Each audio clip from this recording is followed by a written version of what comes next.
Bismillahirrahmanirrahim. Alhamdulillahirabbil alamin wassalatu wassalamu ala asyrafil anbiya'i wal mursalin wa ala alihi wa ashabihi ajma'in. Allahumma 'allimna ma jahilna wanfa'na bima 'allamtana waj'alna minal mukhlisin. Wa sallallahu ala sayyidina Muhammad wa ala alihi wa baraka wasallam. Alhamdulillahirabbil alamin. Amma ba'd. InsyaAllah kita hari ini kita melawas sikit tuan-puan, dan kita akan mula terus sambil kita menunggu kawan-kawan kita, sebab hari ini saya nak berhenti awal sikit, mula awal dan nak berhenti awal sebab kita ada gotong royong sikit di pondok. Kita akan sambung ciri Nabi yang ketiga, ciri Nabi yang kedua, kemudian kita akan sambung yang ketiga hari ini. Kita akan habiskan ciri Nabi yang kedua, iaitu amanah. Kemudian kita akan sambung ciri yang ketiga, iaitu tablighun. Jadi ada 9 ciri Nabi semua yang kita akan bincang. Dia panggil 9 ciri asas. Ciri asasnya adalah 9. Kemudian kita akan 9. Kemudian kita akan terus ke rukun yang seterusnya. Jadi ciri yang asas, ciri kenabian yang asasnya adalah yang kita wajib tahu adalah 9. Adapun ciri lain kita boleh cari info dalam kitab Syama'il Muhammadiyah, iaitu karakter Nabi dan sebagainya. Baik, qala al-musannif rahimahullahu subhanahu wa ta'ala, muka surat 20, sekejapnya sambung 28 okey. Surat 27 lah sekali. 28. Qala al-musannif rahimahullahu subhanahu wa ta'ala. Dan jika engkau kata, baik, sambungan penutup kepada tajuk ciri yang kedua, ciri kenabian yang kedua yang bernama amanah. Ya, amanah ini iaitu orang yang boleh dipercayai. Itu maksud amanah dari segi litera ataupun dari segi bahasanya. Adapun dari segi istilah syarak, apabila kita sebut amanah, iaitu orang yang melaksanakan segala tintah perintah Allah Ta'ala. Sama ada perintah dalam bentuk wajib, ataupun perintah dalam bentuk sunat, ataupun perintah larangan, sama ada larangan dalam bentuk yang haram, ataupun larangan dalam bentuk yang makruh. Itu dipanggil amanah. Ringkasnya kita panggil amanah. Orang yang boleh harap, orang yang boleh dipercayai, yakni orang yang akan melaksanakan segala perintah, orang yang akan melaksanakan segala arahan Allah Ta'ala, ataupun segala perintah Allah Ta'ala. Sama ada perintah itu dalam bentuk suruhan, ataupun perintah dalam bentuk larangan. Kita dah belajar, suruhan ada suruhan wajib, ada suruhan sunat, dan larangan juga ada larangan yang haram, ada larangan makruh, dan juga Nabi dia akan meninggalkan larangan, ataupun kita panggil paling bawah sekali lah khilaful aula. Khilaful ula. Baik, penutup pagi ni. Dan jika engkau kata Nabi Adam buah yang ditegah. Kita masih bincang tentang isu berkaitan dengan Nabi Adam alaihissalam memakan buah khuldi yang Nabi sebut la taqraba, yang Allah Ta'ala sebut la taqraba hadhihi syajarah fatakunanna minal zalimin dalam surah Baqarah.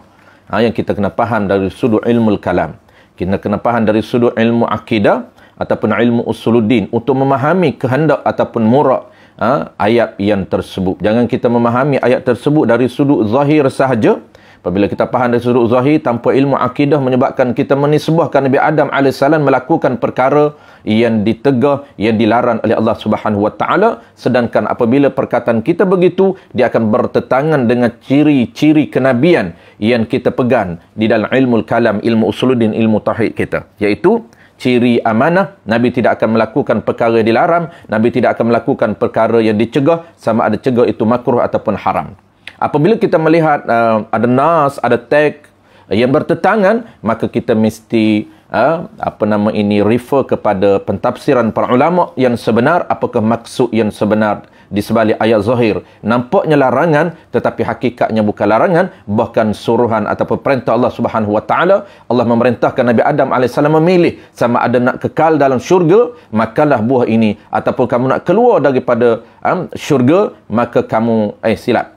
Apa kalau sekiranya kamu nak kekal di dalam syurga ini, di dalam tempat ini, kamu jangan makan buah ini. Dan kalau kamu nak keluar daripada tempat ini, makanlah buah ini. Maka Nabi Adam AS, dia orang yang cerdik, orang yang pintar. Kerana ciri cerdik dan pintar itu merupakan salah satu daripada ciri kenabian. Yang keempat, yang kita akan bincang. Maka dia faham setiap perkataan Allah Subhanahu Wa Taala, walaupun zahirnya nampak larangan, sebenarnya hakikat yang sebenar, perkataan itu termasuk pilihan yang ditawarkan oleh Allah Subhanahu Wa Taala. Maka Nabi kita memilih untuk makan supaya dikeluarkan dia daripada syurga.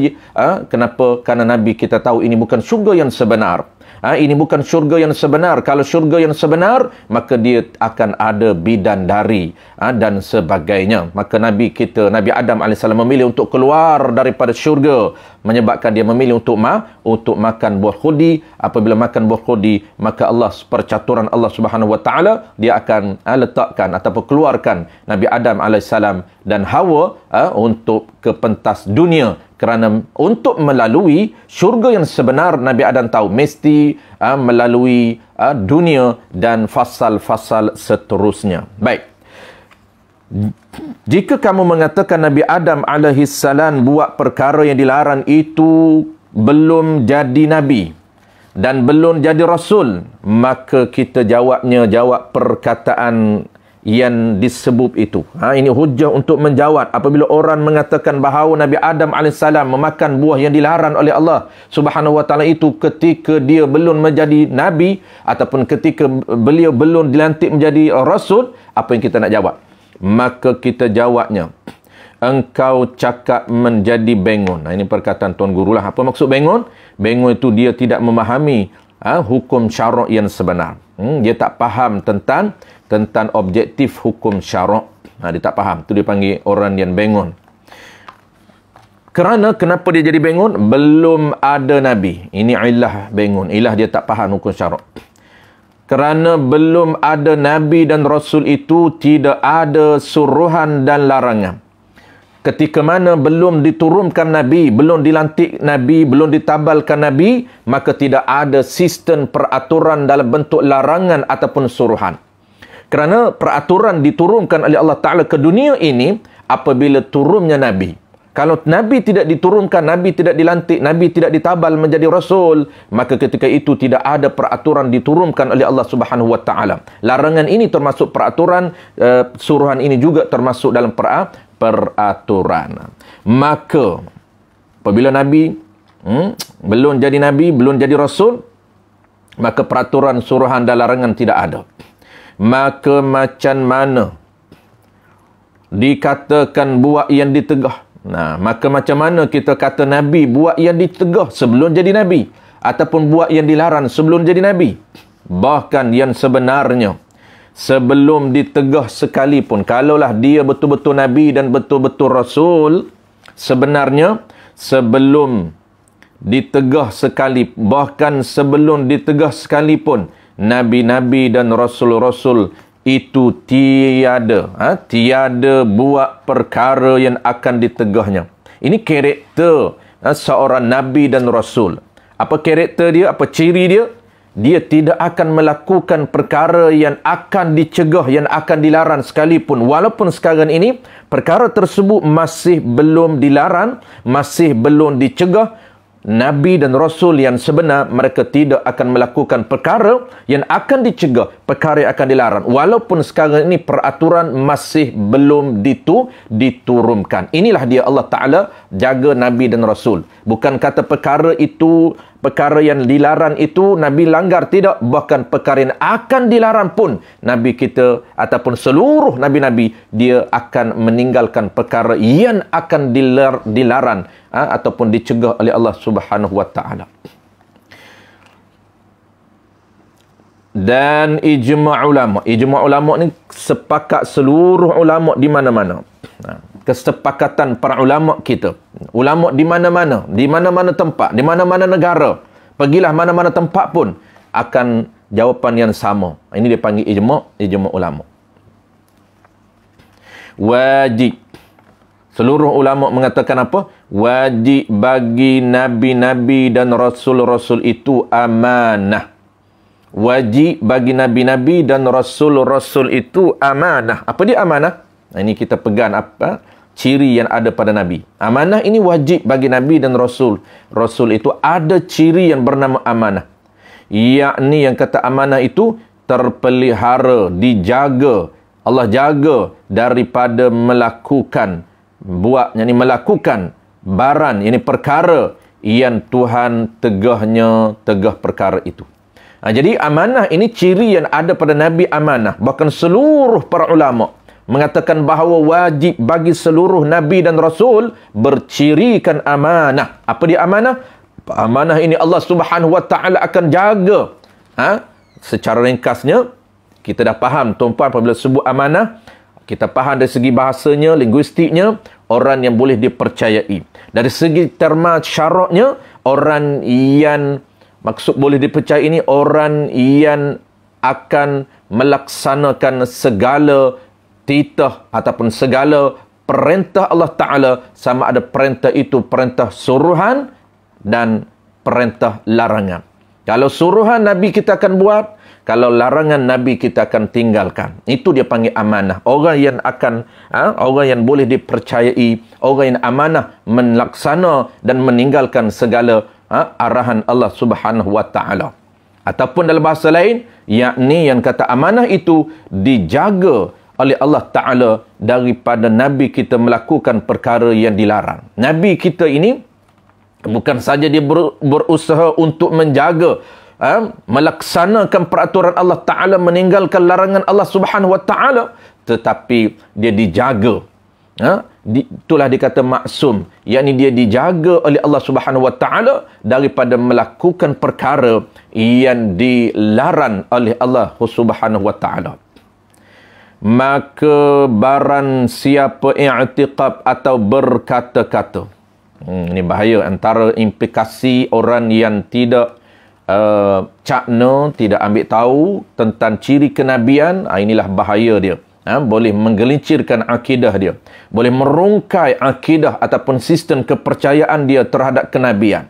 Apabila terungkai satu ciri akidah, satu pegangan, satu kepercayaan, salah satu kepercayaan mesti kita percaya, kalau dia rungkai, menyebabkan seluruh akidah dia akan terrungkai. Inilah bahaya besar. Dan benda-benda basic ini tuan-puan agak mencabar untuk kita tahu. Kenapa? Kerana syaitan akan kacau sehingga kita tak sempat untuk ambil tahu. Ini penting tuan-puan. Benda-benda yang besar dari segi impak dia kepada akidah. Benda yang besar impak dia kepada ibadat kita. Benda itu sangat sukar untuk kita cari ilmu itu. Kenapa? Kerana kita banyak rintangan, cabaran yang terpaksa kita tempuh. Cabaran daripada dalaman kita. Syaitan akan kacau kita, nafsu akan kacau kita. Dan rintangan, cabaran, halangan, luaran dari segi fizikal dia, dari segi luaran dan dalaman bergabung untuk menghalang kita daripada mendapatkan ilmu yang sangat luar biasa, ilmu yang sangat tinggi nilai. Kerana ilmu ini boleh menyelamatkan akidah kita, ilmu ini boleh menyelamatkan ibadat kita, supaya ibadat kita diterima oleh Allah Subhanahu Wa Taala. Inilah antara tuan-puan ilmu-ilmu yang sangat payah untuk kita dapat, kerana kita terpaksa berdepan dengan halangan dalaman diri kita dan juga halangan luaran, sehingga kita boleh untuk mendapatkan sesuatu yang bernilai. Ini dia agak sukar, agak payah sedikit. Kenapa? Kerana impak dia sangat besar, nilai ilmu ini sangat tinggi, sehingga kalaulah untuk mendapatkan suatu benda yang besar, suatu benda yang bernilai ini, maka juga sangat mencabar. Ini satu benda yang kita kena sedar. Mana impak dia?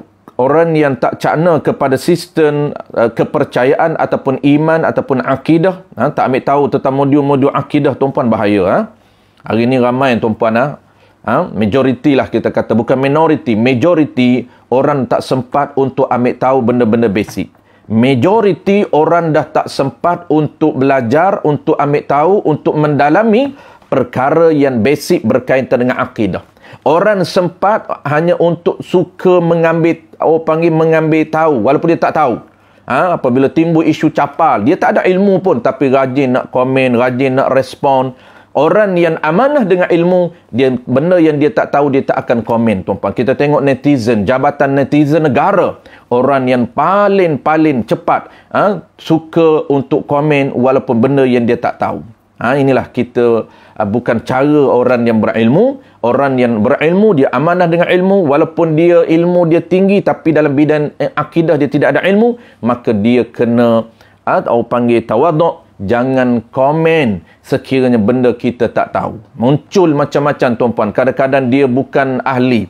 Dia bukan ahli dalam bidang akidah. Tapi muncul komen-komen yang akan menyesatkan umat Islam. Isu capal. Timbul isu penyembahan capal. Timbul isu penyembahan kubur. Isu seperti berhala. Kenapa timbul isu komen begini? Dia tidak ada ilmu asas di dalam akidah. Background dia tak pernah khatam satu kitab akidah pun.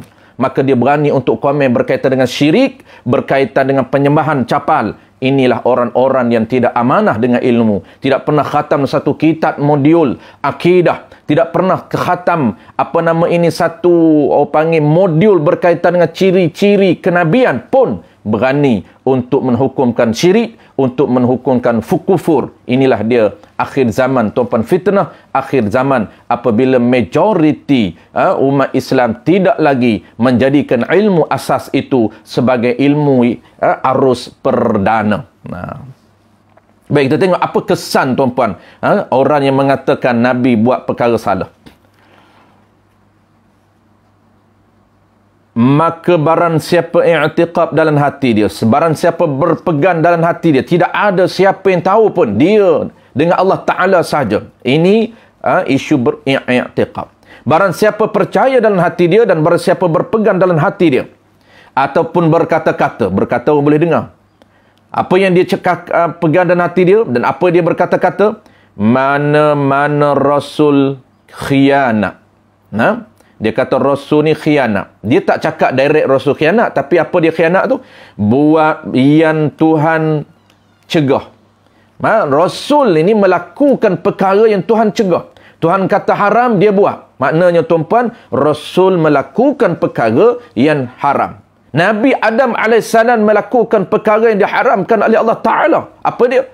Allah mengharamkan makan buah khuldi. Tiba-tiba Nabi Adam AS makan buah khuldi.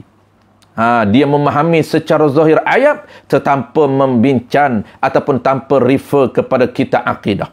Dalam kitab-kitab akidah, kitab-kitab ilmu kalam membincangkan berkaitan dengan ciri kenabian dan perbahasan berkaitan dengan perkara yang Nabi buat dan perkara yang Nabi tak buat. Oleh kerana dia skip ilmu asas ini, menyebabkan dia tak pernah bertemu, menyebabkan dia jarang bertemu dengan perkara perbahasan ilmu kalam, perbahasan ilmu akidah tentang perkara yang Nabi tak buat, tentang perkara yang Nabi buat. Maka dia akan faham zahir ayat Quran, la taqraba hadhihi syajarah. Dia faham Allah Subhanahu wa taala melarang menhampiri pokok. Nabi Adam bukan saja hampir kepada pokok ini, tetapi Nabi Adam makan buah yang dinamakan buah khuldi.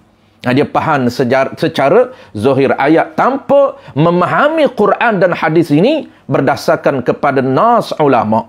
Kita ni, tuan-puan, terbalik kok habis hari ni, tuan-puan, nak ambil cara Nabi, cara tabi'in, cara para sahabat, cara tabi'in, iaitu memahami Quran secara sendiri, memahami Quran, memahami hadis secara sendiri. Zaman kita ni, tuan-puan, nak faham hadis dan faham Quran bukan boleh faham secara direct. Kita kena memahami Quran dan hadis melalui perantaraan para ulama. Sebab itulah menjadi kewajipan kepada kita nak faham hadis dan Quran ini kena belajar. Kena belajar, bukan belajar Quran, bukan belajar tafsir hadis, bukan belajar tafsir Quran, tetapi kita belajar kitab-kitab para ulama untuk memahami isi kandungan Quran. Tak mampu kena faham secara langsung. Inilah antara kesilapan orang-orang akhir zaman. Cuba memahami Islam, cuba memahami Quran secara langsung, berpandukan kepada nas-nas Quran. Sepatutnya kita nak faham Quran mesti berpandu kepada nas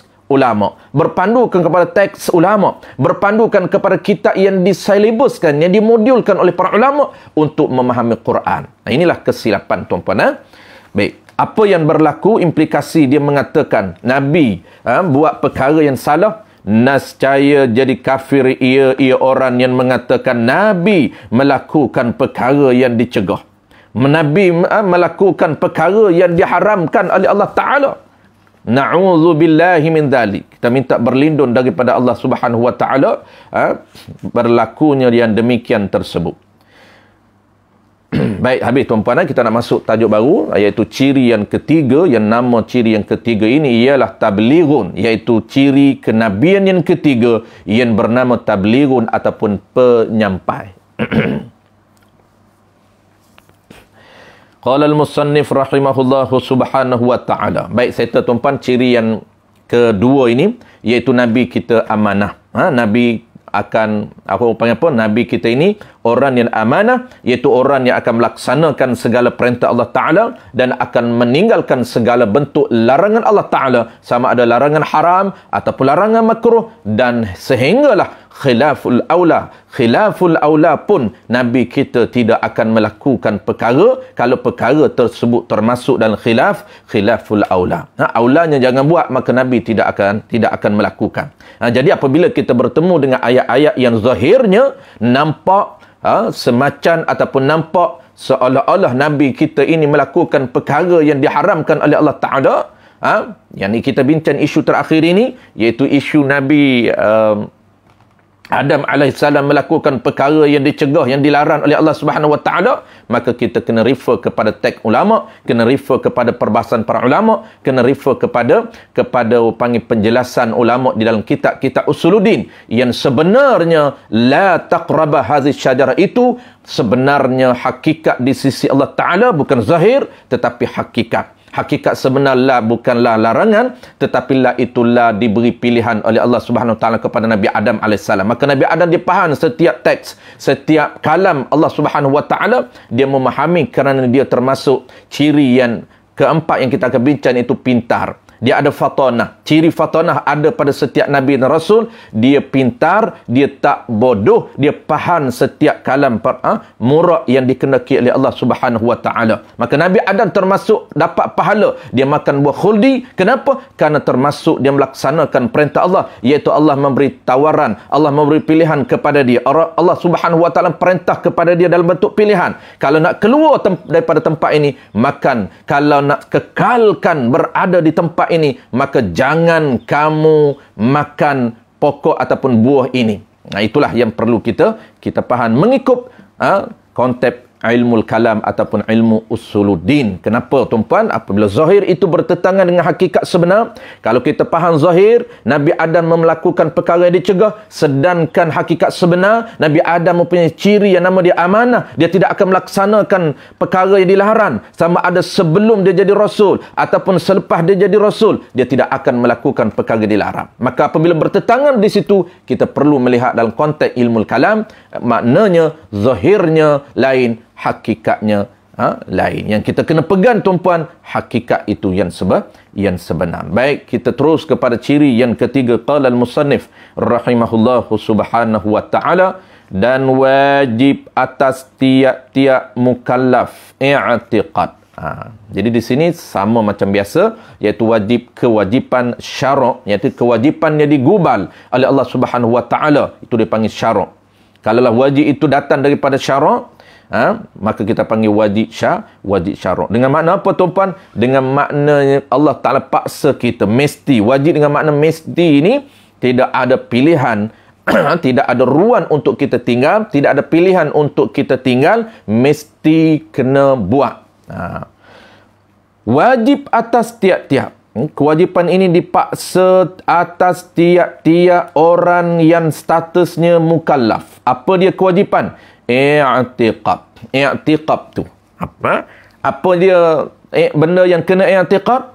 Ini wajib bagi segala rasul jua itu tablighu ma umiru bi tablighihi. Wajib bagi sekalian rasul berciri bersifat tabligh, yakni menyampai ataupun penyampai. Artinya tablighu ma umiru bi tablighi. wajib bagi segala rasul itu menyampaikan barang, yakni perkara yang Tuhan suruh, dengan menyampai akan dia akan perkara yang Tuhan suruh kepada makhluknya, makhluk rasul. Nah, ini antara ciri yang ada pada rasul. Dia adalah karakter dia, ciri dia, sifat dia penyampai. Tapi ingat, penyampai itu dia akan mengikut arahan Allah Ta'ala. Sebab itulah di sini ulama kata tabligh, dia menyampaikan perkara yang Allah Ta'ala suruh. Dia menyampaikan perkara ataupun peraturan yang Tuhan suruh dengan menyampaikan dia kepada makhluk. Bukan kata semua perkara yang dia akan sampai kepada makhluk, tidak. Nabi ini dia penyampai, ya. Tetapi penyampai ini dia akan terikat dengan arahan dan peraturan Allah Subhanahu wa Ta'ala. Maknanya tuan-puan, dia hanya menyampaikan. Apabila dia penyampai, maka dia bertugas sebagai menyampaikan perkara ataupun peraturan yang diarahkan, yang diperintah untuk sampaikan kepada makhluk. Maknanya, walaupun dia penyampai, bukan semua benda dia akan sampai. Dia terikat ataupun ada ikatan dengan Allah Subhanahu wa Ta'ala. Dia akan menyampai apa yang diminta atau yang diarahkan supaya Nabi sampaikan kepada makhluk, dan Nabi kita tidak akan menyampaikan perkara yang diarahkan oleh Allah Ta'ala supaya perkara ini tidak disampaikan kepada makhluk. Maknanya tuan-puan, bidang tugas Nabi menyampai, dan Nabi nak menyampaikan ini, dia ada keterikatan dengan arahan dan peraturan Allah Subhanahu wa Ta'ala. Dan mustahil atas mereka itu Rasul dan Nabi mensembunyikan sesuatu daripada makhluk. Ini mustahil.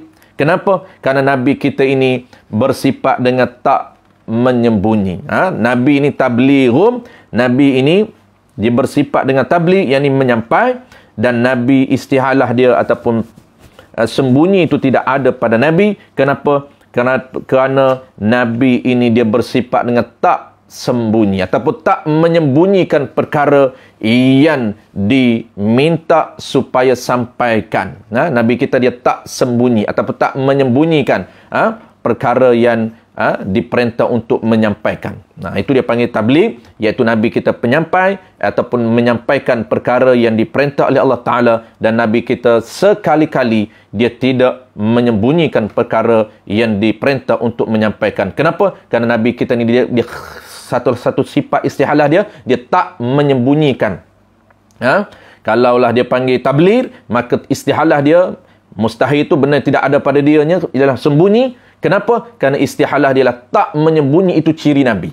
Nabi ini dia menyampai ataupun penyampai, maka tak menyembunyikan benda yang diperintah untuk menyampaikan. Itu adalah ciri yang ada pada Nabi kita. Bukan saja Nabi kita Muhammad sallallahu alaihi wasallam, tetapi seluruh nabi-nabi dan rasul-rasul, 25 nabi rasul yang kita wajib i'tiqad dan wajib kita pegang secara tafsil, itu semuanya sama. Mereka mempunyai ciri dan karakter yang sama. Maka mustahil mereka itu lupa. Maka mustahil mereka itu para nabi dan rasul lupa. Lupa tu tentang apa? Lupa tentang perkara yang Allah suruh dan Allah perintah. Dia tidak akan lupa. Dia tidak akan lupa perkara yang Allah perintah supaya sampaikan kepada seluruh makhluk dia. Ini mustahil, yang tidak ada pada Nabi. Kerana Nabi tak pelupa. Mustahil mereka itu lupa daripada menyampaikan dia kan sesuatu perkara yang Allah perintah. Dan mustahil mereka itu Rasul dan Nabi itu lupa apakah perkara yang disuruh menyampaikan itu. Dia tak ingat, mustahil. Dia lupa tentang apa yang Nabi Allah Ta'ala perintahkan kepada dia. Ini perkara yang mustahil, yang tidak ada pada Nabi. Kalau mustahil ni tuan-puan, perkara yang tidak layak pada Nabi dan tidak ada pada Nabi. Kalau istihalah tu, itu ciri dia. Ciri tak. Ciri tak. Nabi ini sidid, Nabi ini benar. Apa mana benar? Nabi itu tak dusta. Nabi tak berdusta. Nabi tak berbohong. Maka itu ciri dia. Bohong itu bukan ciri dia. Tapi tak berbohong, itu juga karakter dia, ciri dia. Nabi ini cirinya dia tidak sama sekali berbohong.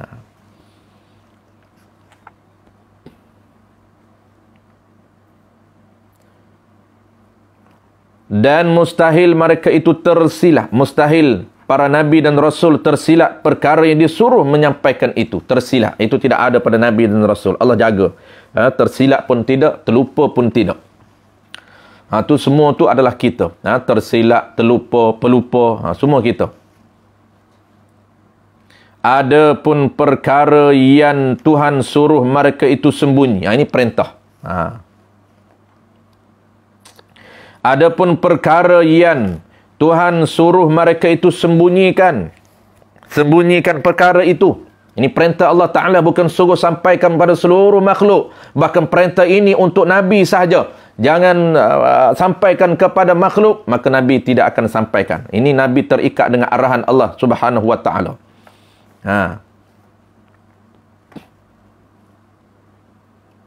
Ini Nabi termasuk dia amanah. Dia awak amanah. Dia akan jaga arahan Allah Subhanahu Wa Ta'ala. Kalau Allah tak bagi sampai, Allah bagi dekat Nabi peraturan, tapi Allah tak wajibkan ataupun Allah suruh sembunyi. Tak sampaikan kepada makhluk, maka Nabi kita sembunyikan. Maksud sembunyi ni, Nabi kita tak sampaikan kepada makhluk. Adapun perkara yang Tuhan suruh mereka itu sembunyikan, maka wajib mereka itu sembunyi. Wajib para Nabi dan Rasul tak beritahu makhluk. Itu makna sembunyi. Mana contoh?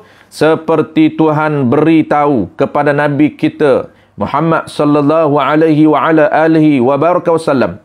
Ia Nabi kita akan berkahwin dengan Zainab selepas Zaid tolaknya. Jadi Nabi kita dah tahu perancangan yang Allah beri kepada dia, yang Allah dah beritahu kepada Nabi kita berkaitan dengan status Zainab ini anak angkat kepada isteri anak angkat kepada Nabi kita Zaid. Jadi isteri Zaid bernama Zainab. Dan Nabi kita ni Allah Ta'ala dah turunkan peraturan ataupun dah beritahu Nabi kita bahawa Nabi kita bakal akan berkahwin dengan Zainab, iaitu anak angkat isteri anak angkat Nabi. Nabi ni dia ada anak angkat dia yang bernama Zaid, dan Zaid ini berkahwin dengan Zainab. Dan Zainab ini Nabi dah tahu Zainab ini bakal akan menjadi isteri dia, yang isteri Nabi, apabila diceraikan oleh anak angkatnya, iaitu Zaid. Nabi kita dah tahu, tetapi Nabi tak memberitahu kepada sesiapa pun. Kenapa? Kerana ini arahan Allah Ta'ala supaya peraturan ini ataupun hukum ini tidak diberitahu kepada makhluk. Maka dia tidak akan beritahu. Itu dia panggil hukum khas untuk Nabi kita saja.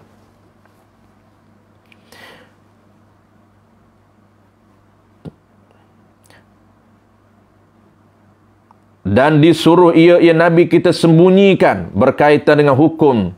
Nabi kita bakal akan berkahwin dengan Zainab. Dan Zainab itu isteri kepada Zaid. Dan Zaid itu anak angkat kepada Nabi. Bukan anak sendiri. Kalau anak sendiri tak boleh kahwin. Ini Allah Ta'ala nak cerita hikmah dan rahsia. Boleh berkahwin dengan isteri anak angkat kerana isteri anak angkat itu statusnya bukan mahram kita. Inilah cara untuk Allah Ta'ala orang panggil apa? Menjelaskan etika ataupun sistem peraturan dalam kekeluargaan. Antaranya apa? Ada sistem hubungan. Hubungan nasab, hubungan susuan, hubungan berambil-ambilan. 3 hubungan itu dipanggil mahram. Maka selain daripada 3 itu, bukan mahram. Apabila bukan mahram, boleh berkahwin. Maka Allah Ta'ala nak jelaskan bagaimana status perhubungan boleh berkahwin dengan tak boleh berkahwin. Allah Subhanahu Wa Ta'ala aturkan secara praktikal. Sahabat boleh tengok, anak angkat dengan bapa angkat ini tidak ada hubungan nasab, tidak ada hubungan susuan, tidak ada hubungan berambil-ambilan, maka mereka ini sah berkahwin dan harus berkahwin. Itulah cara untuk Nabi kita tunjuk peraturan Islam secara praktikal. Maka tiada wajib mereka itu. Baik. maka wajib ia Nabi kita sembunyikan sebelum jadinya. Dah jadi tak orang dah tahulah. Jadi sebelum Nabi kita berkahwin dengan Zainab, maka wajib Nabi kita sembunyikan dia akan bakal berkahwin dengan Zainab. Adapun barang yang diberi pilihan, ada juga Allah Ta'ala arahkan kepada Nabi, beritahu kepada Nabi kita sesuatu hukum, maka diberi pilihan kepada Nabi. Maka adapun para yang diberi pilihan, adapun hukum yang diberi pilihan, peraturan yang diberi pilihan, maka tiada wajib mereka itu menyampai. Maka tak wajib para Nabi dan Rasul menyampaikan. Tak jadi kewajipan, tak menjadi kesalahan kalau dia tak sampaikan peraturan yang diberi pilihan kepada Allah, oleh Allah Subhanahu Wa Taala kepada Nabi kita, sama ada untuk sampaikan kepada makhluk ataupun sembunyikan daripada makhluk. Adapun barang yang diberi pilihan, maka tiada wajib mereka itu menyampaikan, seperti datang fulan dan perginya fulan. Nabi tahu siapa bakal sekejap lagi akan datang jumpa dia, siapa sekejap lagi akan keluar, akan pergi. Maka Nabi tahu, benda yang Nabi tahu, dan benda ini diberi pilihan oleh Allah Ta'ala, sama ada kamu nak beritahu makhluk ataupun tidak, maka ini tak wajib untuk Nabi beritahu. Nabi, Allah dah beritahu awal kepada dia. Ini Allah dah beri ilham kepada dia, dah beritahu awal kepada dia. Dia bakal akan Isra'. Dia Isra' ke satu tempat, dia akan berhenti ke checkpoint pertama, checkpoint kedua, checkpoint ketiga, checkpoint keempat. Allah dah beritahu awal kepada Nabi kita, dan itu orang panggil pilihan. Sama ada Nabi kita nak beritahu ataupun Nabi kita tak nak beritahu, sembunyi. Tak nak beritahu. Itu tak menjadi kewajipan kepada Nabi untuk beritahu. Kenapa? Kerana itu adalah pilihan yang Allah beri kepada Nabi kita. Bukan arahan wajib. Bermula dalilnya dalil tablighun, ialah dalil amanah. Jadi sama dengan amanah. Kalaulah Nabi kita ni ataupun seluruh Nabi-Nabi tak tabligh, tak menyampaikan arahan Allah Ta'ala, Allah suruh sampai dia tak sampai, Allah suruh sembunyi tiba-tiba dia sampaikan, bermakna Nabi kita ini orang yang tidak amanah juga. Tu, iaitu jika mereka itu tidak menyampai, nescaya mereka khianat, mereka tak amanah. Tu dalil dia. Dan wajib atas kita i'tiqad. Ini masuk ciri keempat, ciri last, tuan-tuan. Kita masuk ciri last, ciri keempat. Kita masuk separuh ciri keempat. Penutup ciri keempat ni kita akan letak minggu depan. Minggu depan. Minggu depan kita akan habiskan ciri keempat ini. Ciri keempat Rasul dia ada 4 ciri. 4 campur 4, 8 campur 1 harus. Ciri yang ke-9 harus juga. Kita akan bincang minggu depan. Baik, kita baca sikit lagi ciri keempat minggu depan. Minggu ni. Kita ada masa sikit lagi. Saya nak berhenti awal sikit hari ni. Nak berhenti pukul 11. Biasa kita lajak juga 11 lebih kan. Hari ni nak berhenti awal. Tepat.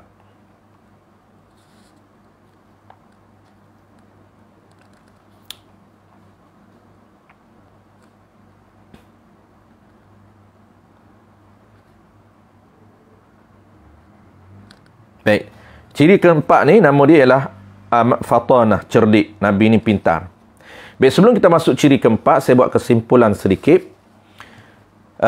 Kita dah belajar 3 ciri kenabian ataupun 6 ciri kenabian. 3 tu, 3 yang wujub, 3 yang istihalah, jadi 6 dah. Kita dah belajar 6, berbaki lagi lebih kurang ada 3, iaitu fatanah, wujub bagi fatanah dan istihalah bagi fatanah, dan satu lagi harus, ada 3 berbaki. Kita nak settlekan hari ni, iaitu ciri keempat ataupun ciri kalau kita bilang, ciri ke-5 dan ke-6.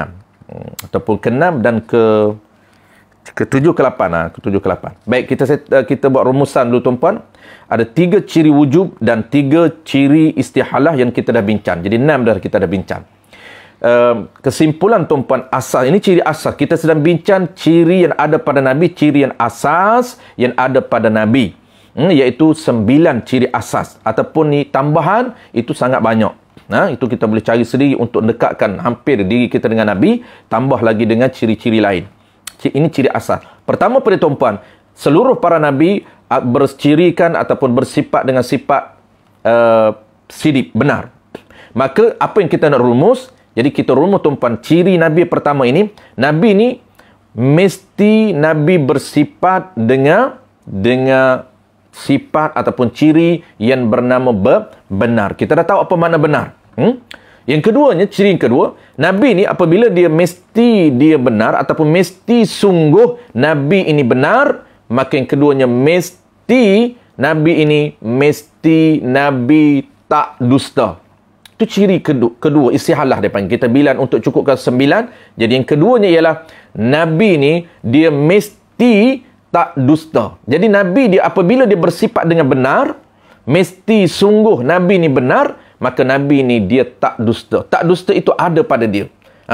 Kenapa? Kerana dia benar. Maka tak dusta ini kita panggil ciri istihalah yang ada pada Nabi. Bermakna dua. Yang ketiga apa tuan-tuan? Yang ketiganya ciri Nabi, yang ketiga nama dia ialah Siddiq. Yang ketiganya adalah amanah. Siddiq, amanah, tabligh, fatanah. Yang ketiganya kita bilang untuk cukupkan 9. Kalau kita bilang dari segi wujud biasa 2 lah. Tapi kita combinekan terus dengan istihalah jadi 3. Apa dia 3? 3 inilah amanah. Jadi mesti Nabi bersifat, bercirikan, mesti sungguh Nabi bersifat ataupun berciri amanah. Amanah. Kita dah tahu apa makna amanah. Sebab tu nak kena tahu istilah terma amanah dari sudut syarak. Barulah tergambar di minda kita. Amanah ni orang boleh dipercayai. Itu dari sudut bahasa, dari sudut linguistik, dari sudut litera. Tetapi kita kena pandai sudut istilah syarak, terma syarak untuk kita pegang dalam minda kita, untuk kita pegang dalam hati kita, iaitu orang yang akan melaksanakan segala titah perintah Allah dan meninggalkan segala larangan Allah Subhanahu wa taala. Itu makna amanah. Dan yang keempat tuan-tuan, Nabi kita ini mesti tak khianat. Apabila Nabi dia mesti amanah, mesti sungguh dia bersifat dengan amanah, mesti Nabi kita tak khianat. Itu yang keempat. Yang kelima apa? Yang kelima ialah tablighum. Yang kelima, Nabi mesti bercirikan tabligh, yakni penyampai. Yang keenam, Nabi ini mesti dia bersifat, iaitu mesti tak menyembunyikan perkara yang diperintah untuk menyampaikan kepada seluruh makhluk. Itu ciri yang keenam. Baik, 7, 8 kita settlekan. Qala al-musannif rahimahullahu subhanahu wa ta'ala. Dan wajib atas. Ini kewajipan syarak. Tak boleh dielak. Tak boleh di-excuse. Kerana ini wajib digubal oleh Allah subhanahu wa ta'ala. Allah paksa seluruh makhluk ataupun seluruh mukallaf. Manusia yang dapat serta mukallaf, maka Allah paksa dalam bentuk yang mesti. Dia panggil bentuk wajib, mesti. Bentuk yang mu'tamad, tidak ada ruang untuk tinggal. Tidak ada ruang untuk kita SQ. Tak sempat, ya Allah. Aku tidak ada masa, ya Allah, untuk ambil tahu. Aku tidak, tak sempat untuk ambil tahu. Maka tidak ada peluang. Tidak ada, reason yang kita boleh kemukakan kepada Allah. Kenapa? Kerana Allah dah arah kita dalam bentuk mu'tamad. Macam mana sekalipun, kita kena buat. Itu dia panggil wajib. Dan wajib atas kita, i'tiqad. Wajib atas kita pegang dalam hati. Nak pegang dalam hati tuan-puan, nak kena tahu. Kita dah sebut sebelum daripada ni. Jadi proses tu kita kena tahu. Kena ada dalam kerangka, kerangka usul, kerangka akidah kena ada dalam minda kita. Kerangka akidah kena ada dalam minda. Nak berakidah, wajib i'tiqad, nak pegang dalam hati kita, nak pegang ini kena tahu. Kalau tak tahu, mana boleh pegang. Kalau pegang pun tak menepati dengan akidah yang sebenar. Kalau pegang tak menepati dengan akidah sebenar, maka dianggap di sisi Allah Subhanahu wa taala orang yang tidak ada akidah. Walaupun dia ada pegangan dan hati dia, tapi pegangan itu tidak menepati dengan pegangan yang sebenar di sisi Allah Subhanahu wa taala, maka dianggap di sisi Allah orang yang tidak ada akidah. Apa yang wajib pegang dan hati dia? Wajib nabi-nabi. Ini wajib kedua, bukan wajib syarak. Wajib akal. Mesti. Dengan mana mesti? Mesti bagi nabi-nabi. Mesti sungguh bagi nabi-nabi. Mesti ada bagi nabi-nabi. Itu dia panggil wajib akal. Wajib bagi nabi-nabi dan rasul-rasul itu cerdik ataupun dipanggil fatanah. Ini apa dia cerdik? dan bijak. Dan ni menafsirkan cerdik. Kok kita tak faham apa dia cerdik ni, Nabi cerdik ni, iaitu bijak, pintar. Nabi kita genius, Nabi kita abqari, Nabi kita pintar, Nabi kita ini cerdik. Dan mustahil, akal tak boleh terima sama sekali. Dan mustahil mereka itu bodoh. Bodoh itu dia panggil mustahil. Kenapa? Kerana Nabi tak bodoh. Tak bodoh itu ciri ada pada Nabi. Jangan kata bodoh tu. Bodoh mustahil. Tapi tak bodoh itu ciri yang ada pada Nabi. Nabi ini cerdik. Nabi cerdik. Kenapa? Kerana Nabi tak bodoh.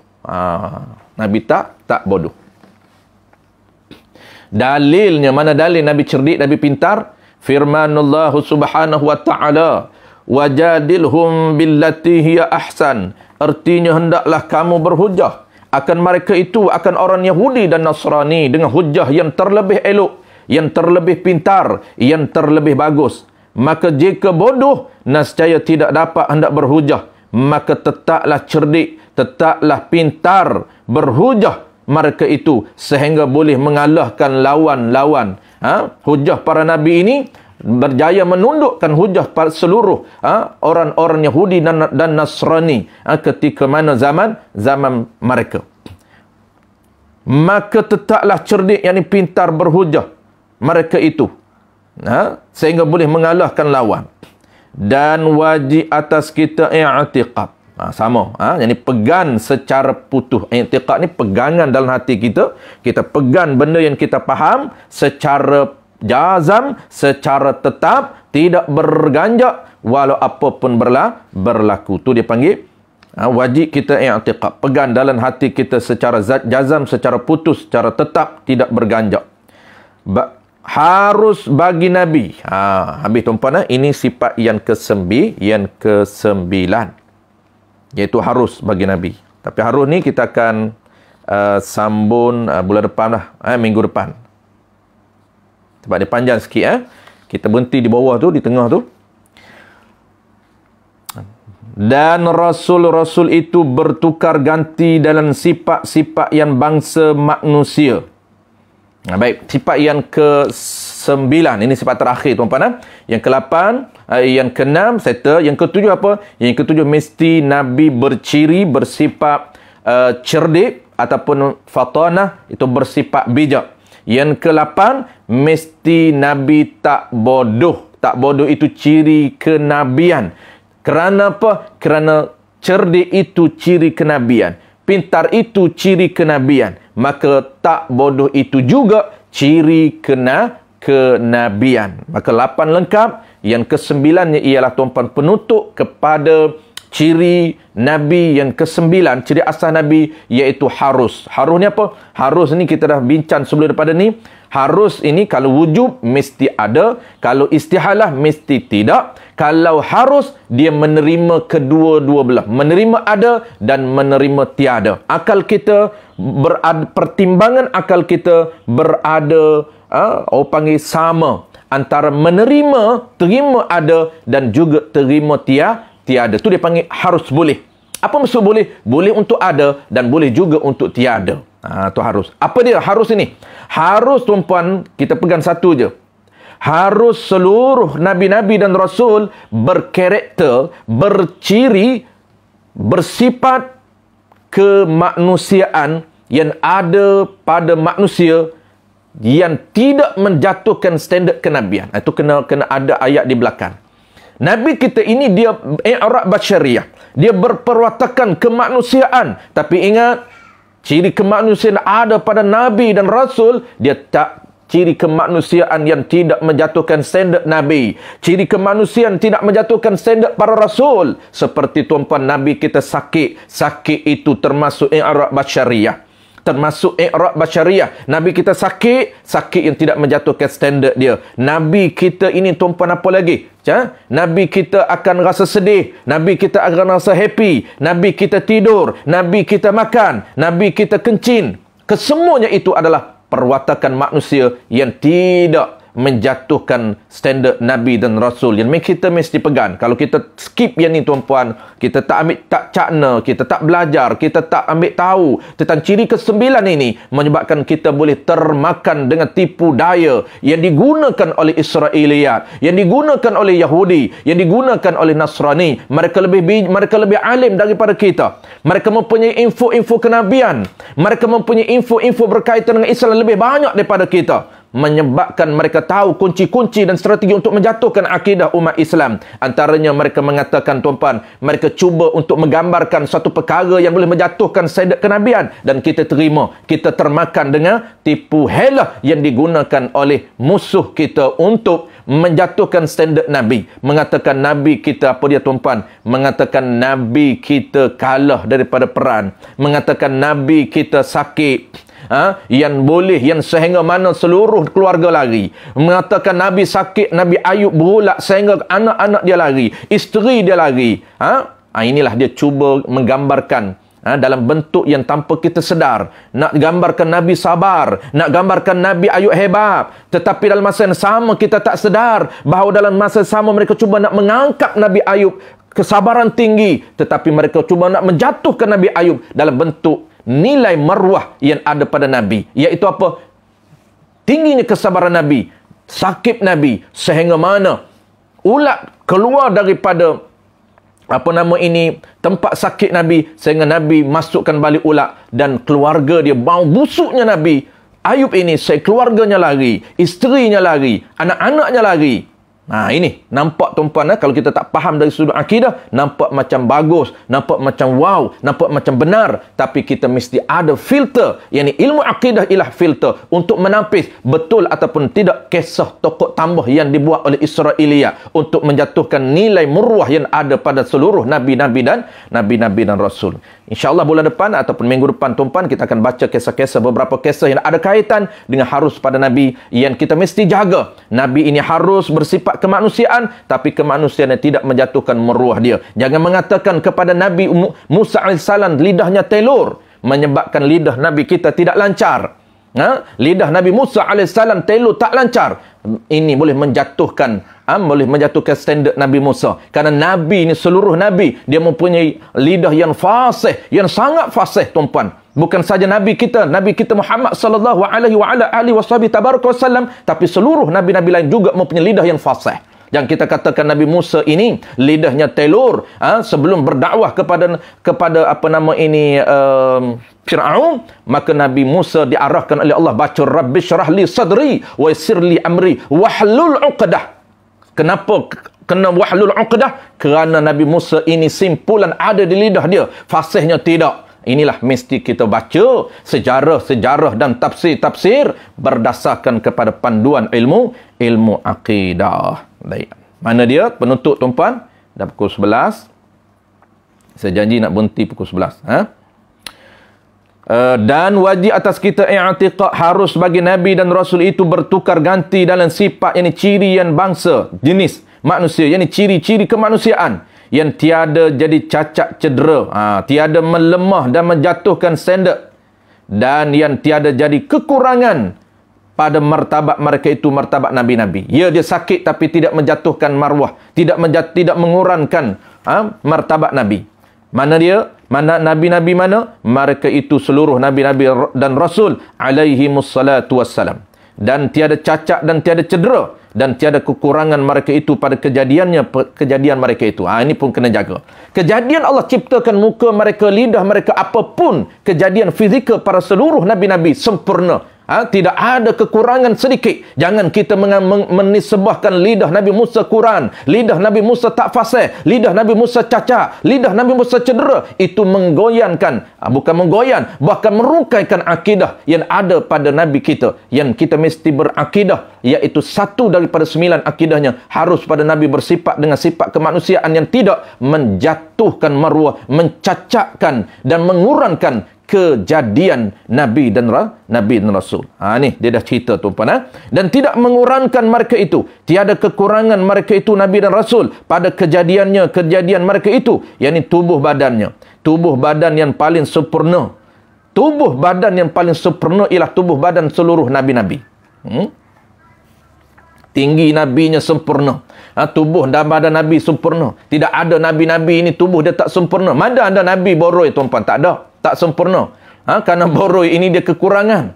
Gemuk ini kekurangan. Rendah ini kekurangan. Maka Nabi sempurna, tinggi tak tinggi sangat, tak rendah sangat. Nabi, fizikal Nabi cantik, dada Nabi cantik, wajah Nabi, pattern muka Nabi cantik, hidung Nabi cantik, kening Nabi cantik, semuanya sempurna. Fizikal Nabi Allah cipta tidak ada cacat dan tidak ada cacat dan cela. Dan segala anggota yang ada pada Nabi, telinganya, lidahnya, matanya, segala anggota tubuh badan Nabi sempurna. Dan segala perangainya, karakter Nabi, perangai Nabi, sabar yang sempurna. Berani Nabi, berani yang sempurna. Tidak boleh kata Nabi ini takut sehingga Nabi berundur daripada medan perang. Tidak boleh. Kerana Nabi dia sempurna, berani dia. Tidak ada nak menandingi keberanian Nabi. Kerana Nabi kita berani yang sempurna, sabar yang sempurna, cerdik yang sempurna, pintar yang sempurna. Itu kesempurnaan ada pada Nabi.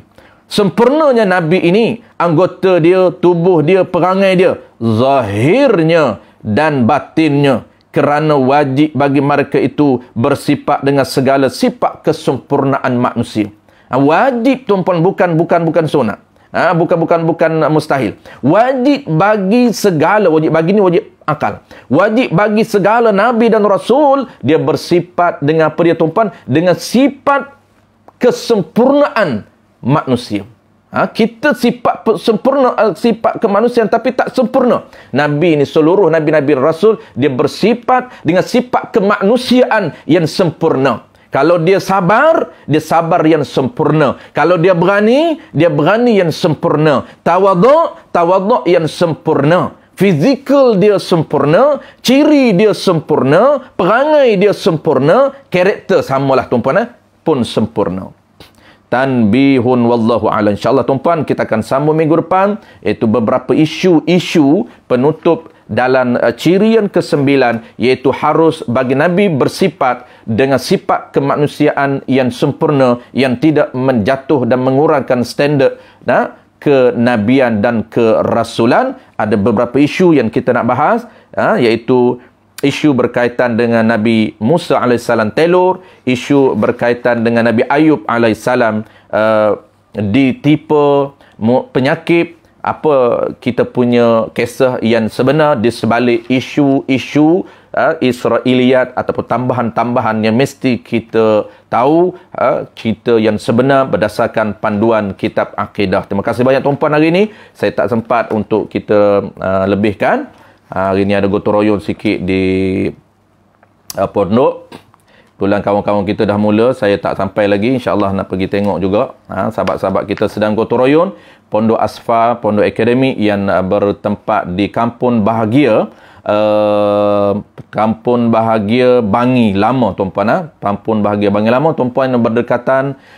Lepas Ramadan ni insyaAllah bolehlah ada berziarah pondok kita. Walaupun pelajar tak ramai, tapi tuan-puan ada sebagai panggil kita, aset kita walaupun tak ramai. Dan terima kasih kepada tuan-puan yang selalu sokong kami, support kami dengan keuangan dan moral, yang dekat datang gotong royong EJK kita. Terima kasih banyak. Dan juga tuan-puan yang jauh support selalu dengan keuangan yang setiap bulan. Alhamdulillah, terima kasih banyak. Mudah-mudahan Allah terima amalan kita, Allah terima kebaikan kita sebagai ganjaran yang tinggi di sisi Allah Subhanahu wa taala. Bismillahirrahmanirrahim. Alhamdulillahirabbil alamin wassalatu wassalamu ala asyrafil anbiya'i wal mursalin wa ala alihi wa ashabihi ajma'in. Allahumma faqihna fid din wa 'allimna at-ta'wil waj'alna minal ulama'il 'amilin waj'alna minal mukhlisin. Wa sallallahu ala sayyidina Muhammadin wa ala alihi wa baraka wa sallam. Alhamdulillahi rabbil alamin. Taqabbalallahu minna wa minkum. Taqabbal ya karim.